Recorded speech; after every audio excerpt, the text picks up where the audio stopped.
warahmatullahi wabarakatuh. Saya Winda Mirdila, mahasiswa Universitas Terbuka Pokjar Pangkalan Baru. Kali ini saya akan mempraktekkan pembelajaran kelas terpadu di SD. Assalamualaikum warahmatullahi wabarakatuh. Apa kabar anak kelas 6 hari ini? Semoga sehat semua ya. Sebelum kita mulai pembelajaran hari ini, mari kita berdoa terlebih dahulu. Ketua kelas saya akan pimpin untuk berdoa. Berdoa mulai, berdoa selesai. Nah, sebelum itu mari kita menyanyikan lagu Indonesia Raya. Selesai. Hari ini siapa yang tidak masuk? Ketua kelas masuk semua ya. Alhamdulillah. Nah, bagaimana kelasnya sudah dibersihkan belum? Kelas sudah bersih, alat tulis sudah siap? Siap ya. Baiklah. Begitu mari kita mulai pelajarannya. Hari ini kita akan belajar tentang ada yang tahu ini apa? Selfie tahu ini apa? Ya betul, ini namanya jagung. Sudah pernah makan belum buah jagung? Sudah ya. Nah, buah jagung ini kalau masih mudanya seperti ini. Di dalamnya ada rambut-rambut yang muda berwarna putih agak kekuningan. Terus kalau yang untuk bisa dikonsumsi, yang bisa dikonsumsi bentuknya seperti ini. Seharusnya ada kulitnya, tapi ini sudah dibuka dan bulu-bulu rambutnya berwarna coklat. Ya. Biasanya jagung ini untuk diapa? Untuk dimakan kan? Ya, siapa yang belum pernah makan buah jagung? Sudah pernah semua ya makan buah jagung. Nah, apa manfaat buah jagung bagi kehidupan kita? Ada yang tahu? Coba Ari, apa manfaat jagung untuk kehidupan kita? Ya betul, untuk sumber makanan. Seperti yang ada di Indonesia, di Pulau Madura, itu masyarakatnya terbiasa mengkonsumsi jagung sebagai pengganti karbohidrat. Kalau kita biasanya makan beras yang dimasak menjadi nasi, tapi kebanyakan orang Madura nggak tahu kalau sekarang masih menggunakan jagung sebagai makanan pokok. Selain jagung yang menjadi sumber makanan, ada tumbuhan yang lain seperti ubi, padi, dan lain-lain. Nah, untuk kali ini Ibu akan membagikan anak kelas 6, ada berapa semuanya? 15 siswa ya. Nah, 15 siswa ini akan dibagikan 3 kelompok, masing-masing kelompok 5 orang, nanti kita akan berdiskusi. Jadi 3 kelompok ya. Sekarang keluarkan buku tema dan kalian lihat gambar yang ada di buku tema. Kalian amati gambar tersebut, kemudian kalian membuat pertanyaan. Buat beberapa pertanyaan, setelah itu nanti pertanyaannya kalian tukarkan kepada kelompok yang lain. Jadi kelompok 1 bertukar ke kelompok 2, kelompok 2 bertukar ke kelompok 3, dan kelompok 3 bertukar ke kelompok 1. Setelah seperti itu nanti kita akan mendiskusikan jawabannya. Sekarang Ibu akan bagikan lembar pengerjaannya. Langsung siap ya. Diskusinya telah selesai, lembar pengerjaan pun telah dikumpulkan. Sekarang Ibu minta satu orang untuk maju ke depan kelas untuk menyampaikan hasil diskusi hari ini. Silakan Andri maju ke depan kelas. Ya, terima kasih.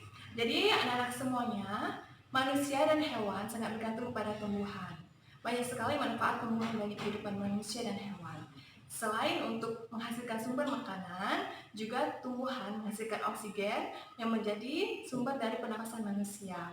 Kemudian dengan tumbuhan, selain menghasilkan sumber oksigen, kemudian menghasilkan sumber makanan, juga bisa melindungi manusia dari hangatnya sinar matahari. Dan biasanya kalau kita habis olahraga, kemudian berteduh di bawah pohon, bagaimana rasanya? Enak ya? Segar kan rasanya? Ya, begitulah jadi manfaat tidak bisa dilepaskan antara hubungan manusia, hewan, dan tumbuhan. Semua saling bekerja sama dan saling membutuhkan satu sama lain.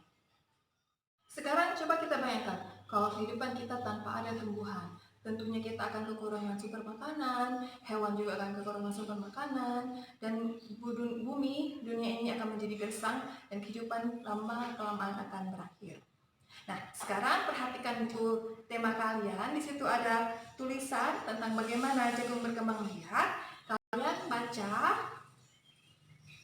tulisannya, kemudian kalian kumpulkan ide pokok dari setiap paragraf. Sekarang sudah selesai kan mengisi diagram bacaannya untuk menentukan ide pokok dari setiap paragraf. Sekarang kalian perhatikan buku tema dan kalian lihat bagaimana kita amati gambar berkembang biakan generatif pada bunga. Nah, jadi sekali perhatikan terlebih dahulu, Ibu ingin cerita bahwa jagung sebelum menjadi buah jagung yang seperti ini, yang siap dikonsumsi seperti ini, awalnya merupakan sebuah bunga. Nah, pada bunga jagung ini terdapat helai-helai rambut halus yang pada ujungnya terdapat tepung sari. Nah, tepung sari ini akan terbang di bawah oleh angin, kemudian jatuh pada putik. Dari putik tersebut nanti akan terjadilah pembuahan sehingga menghasilkan buah jagung. Nah, lebih jelasnya, lebih detailnya akan Ibu jelaskan setelah jadi jagung berkembang biaknya secara generatif, yaitu secara penyerbukan dan pembuahan. Nah, penyerbukan ini seperti Ibu jelaskan tadi terjadi melalui serbuk sari yang ditertiup oleh angin kemudian jatuh di kepala putik. Setelah jatuh ke kepala putik, maka serbuk sari akan melekat di kepala putik. Setelah terjadi hal tersebut, maka akan tumbuh buluh serbuk sari dan menuju ke ruang bakal biji. Di ruang bakal biji inilah pembuahan akan terjadi. Apa itu pembuahan? Pembuahan adalah peleburan serbuk sari atau sel kelamin jantan atau spermatozoid terhadap kepala putik atau sel kelamin betina atau sel telur. Nah, setelah terjadi pembuahan antara dua sel tersebut akan terbentuklah zigot. Zigot adalah sel telur yang telah dibuahi. Dari zigot kemudian berkembang menjadi sebuah lembaga. Lembaga kemudian berkembang menjadi bakal biji. Nah, bakal biji ini terdiri dari biji dan bakal buah.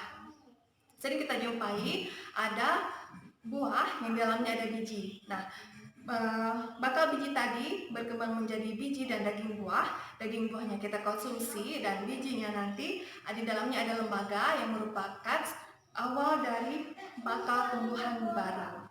Nah, seperti jagung tadi, pada awalnya jagung waktu masih muda, bulu serbuk sarinya berwarna bening kekuningan. Kemudian apabila telah siap untuk dipanen, dia akan berwarna coklat dan ujung pongkolnya akan kering. Nah, itu untuk siap untuk dipanen.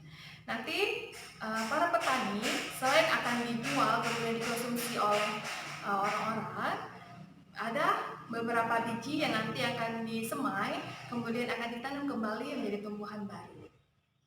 Sudah ya, tadi sambil mendengarkan Ibu menjelaskan, kalian sudah mengamati gambar.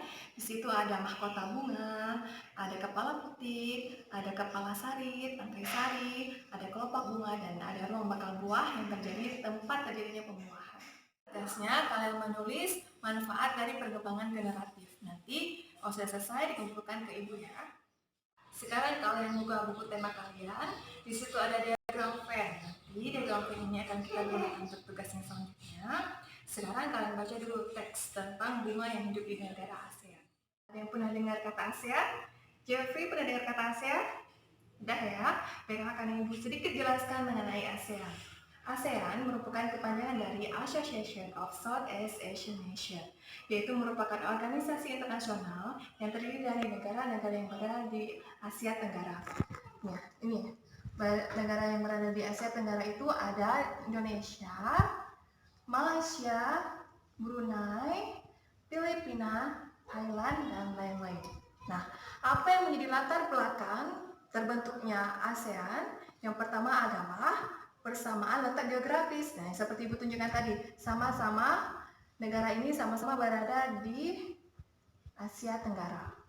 Apalagi menjadi latar belakangnya kemiripan budaya. Jadi budaya negara-negara tersebut ada kemiripan seperti budaya di Indonesia dengan Malaysia.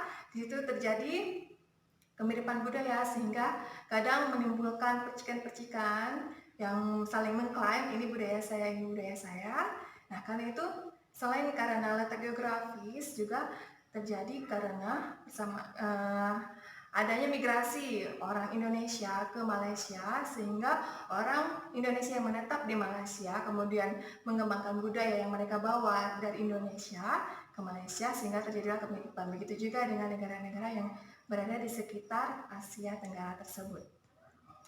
Nah, apa yang menjadi tujuan terbentuknya ASEAN? Yaitu pertama untuk memajukan pertumbuhan ekonomi negara-negara yang negara-negara yang berada di Asia Tenggara. Kemudian untuk memajukan sosial budaya mereka, kemudian untuk menjaga keamanan. Nah, pada tahun 1967, negara ASEAN ini awal mulanya terdiri 5 negara, yaitu ada Indonesia, Malaysia, Singapura, Filipina, dan Thailand.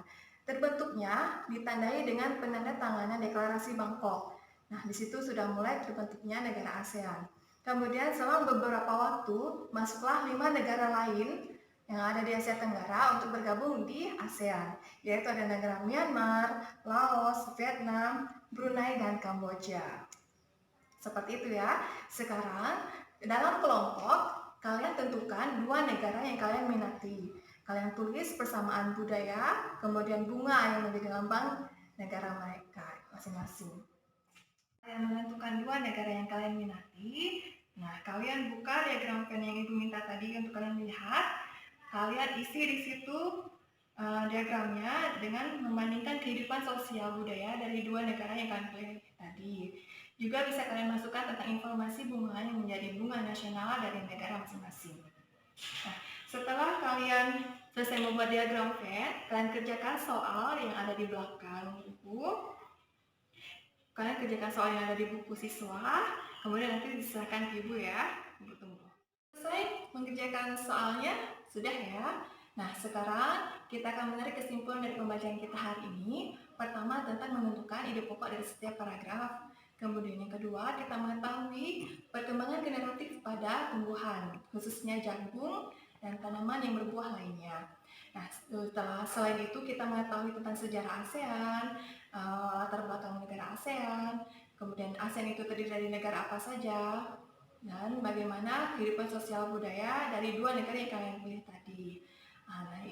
Setelah itu ada yang ingin kalian tanyakan dari pembelajaran hari ini. Ya, terima kasih atas pertanyaannya hari ini. Sebelum itu, mari kita menyanyikan lagu Ampar-Ampar Pisang sebelum kita tutup pelajaran hari ini. Nah, sudah selesai ya. Sekarang mari kita berdoa. Ketua kelas silakan dipimpin doa hari ini. Doa dimulai. Berdoa selesai. Terima kasih atas perhatian anak-anak semuanya. Semoga bermanfaat pembelajaran kita hari ini. Mohon maaf apabila ada kekurangan. Semoga bisa kita ambil hal-hal yang baik dari pembelajaran hari ini. Atas perhatiannya, Ibu ucapkan Assalamualaikum warahmatullahi wabarakatuh.